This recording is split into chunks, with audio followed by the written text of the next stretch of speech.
bersamamu. Inilah Injil suci menurut Matius.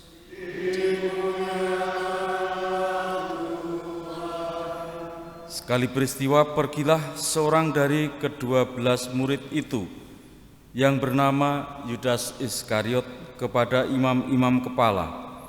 Ia berkata, "Apa yang hendak kamu berikan kepadaku supaya aku menyerahkan dia kepada kamu?" Mereka membayar 30 uang perak kepadanya. Dan mulai saat itu Yudas mencari kesempatan yang baik untuk menyerahkan Yesus. Pada hari pertama dari hari raya roti tak beragi, berangkatlah murid-murid Yesus kepadanya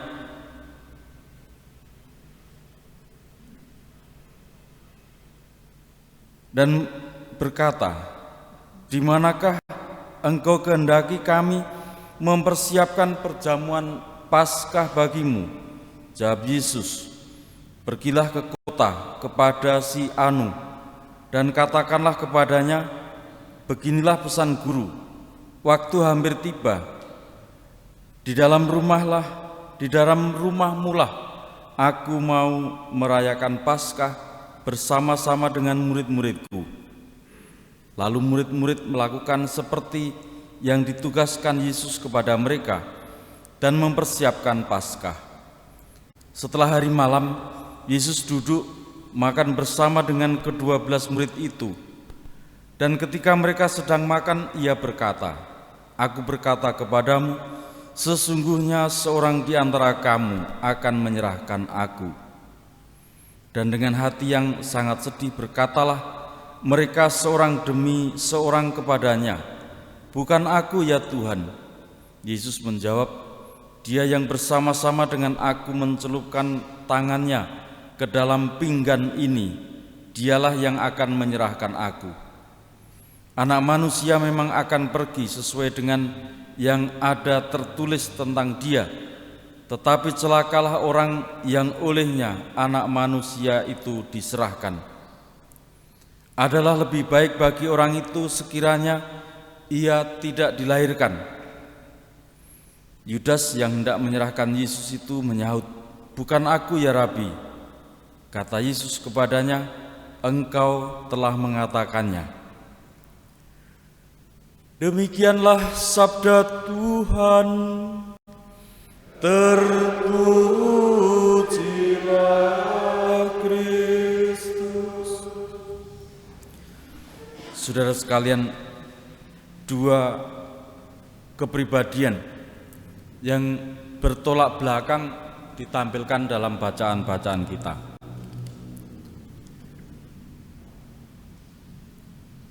Kitab Yesaya menggambarkan Yesaya sebagai seorang murid,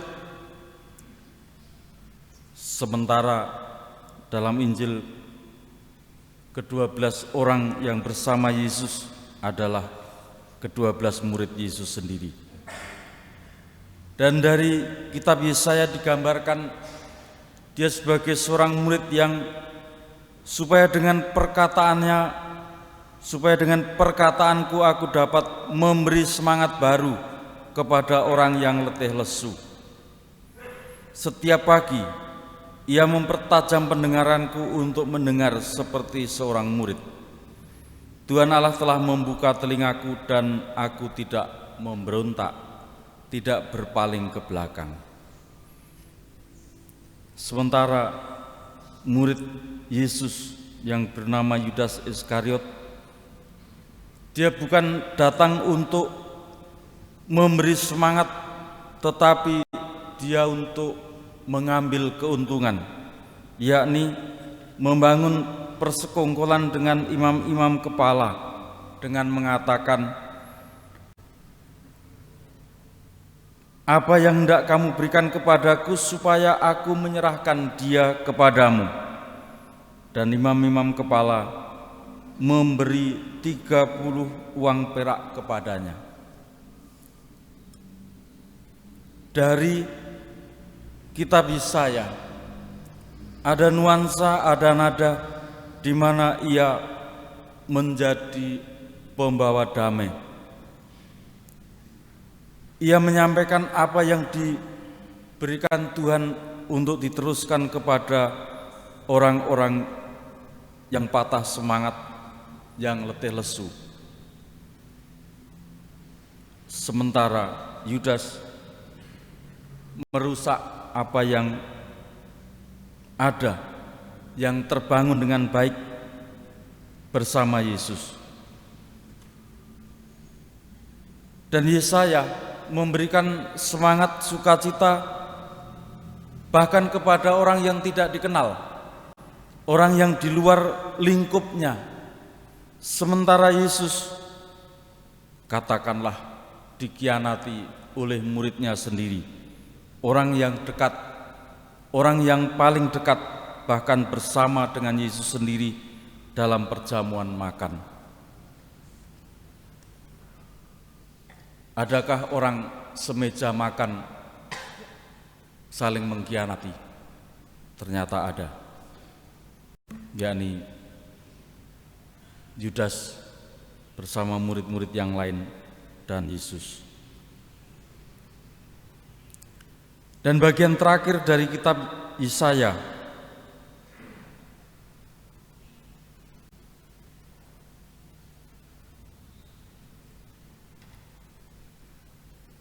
dari pribadi yang dipilih Tuhan menjadi murid, menjadi seorang murid, ia tampil membawa kedamaian, membawa sukacita, membawa kebenaran. Tetapi dalam pengalaman Yudas,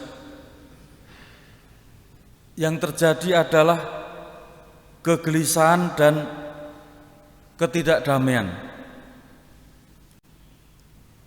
Yesus yang mau diserahkan juga mulai ada kegelisahan. Ada kata-kata yang muncul di sana. Lebih baik sekiranya ia tidak dilahirkan. Dan Yudas yang mencelupkan roti bersama Yesus ke dalam cawan itu orang yang sangat dekat, orang yang satu meja makan, bahkan satu perjamuan itu. Dia merencanakan suatu tindakan yang sangat busuk, yang mengancam, bukan hanya mengancam saja, tetapi menghancurkan kehidupan orang lain. Sementara dalam kitab Yesaya membangun kehidupan bersama supaya tidak ada yang menyatakan satu sama lain sebagai yang salah, tetapi Tuhan Allah sungguh menolong aku. Kata-kata yang sejuk kita dengar dari kitab Yesaya, bahwa sebagai murid mestinya membawa kesejukan. Karena apa? Tuhan Allah menolong dia. Sementara pengalaman Yudas membawa ketidaktenangan, membawa tidak ada kedamaian, di mana dikatakan para murid mulai berselisih dan satu sama lain berkata kepada Yesus, "Bukan aku ya Tuhan." Dan kita semua tahu bagaimana kisah selanjutnya Yudas. Ia memang tidak damai dan mengakhiri seluruh persoalan dengan bunuh diri. Kita mohon supaya ada hidup, ada sukacita yang kita wartakan sebagai murid-murid Tuhan, dan Tuhan senantiasa menyertai kita.